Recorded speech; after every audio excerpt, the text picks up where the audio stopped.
بسم الله الرحمن الرحيم. يا أيها المزمل قم الليل إلا قليلا نصفه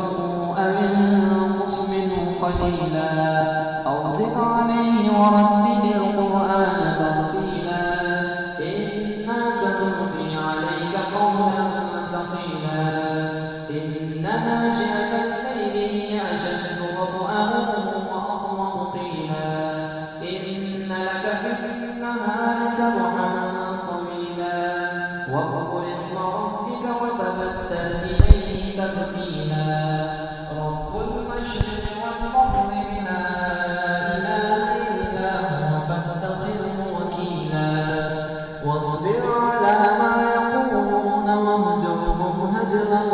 جميلا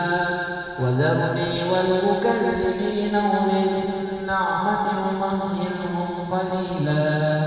إن لدينا أنكالا وجحيما وطعاما ذا غصة وعذابا أليما يوم ترجف الأرض والجبال وكانت الجبال كثيبا مهيلا إنا أرسلنا إليكم رسولا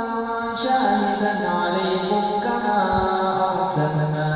إلى فرعون رسولا فعصى فرعون الرسول فأخذناه أخذا وبيلا فكيف تتقون إن كفرتم يوما يجعل الولدان شيبا السماء منفطر به كان وعده مفعولا إن هذه تذكرة فمن شاء اتخذ إلى ربه سبيلا إن ربك يعلم أنك تقوم أدنى من ثلثي الليل ونصفه وثلثه وطائفة من الذين معك والله يقدر الليل والنهار علم أن لا تحصوا فتاب عليكم فاقرؤوا ما تيسر من القرآن علم أن سيكون منكم مرضى وآخرون يضربون في الأرض يبتغون من فضل الله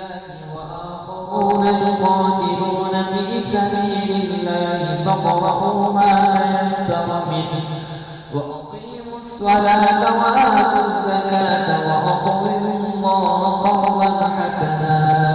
وما تقدموا لأنفسكم من خير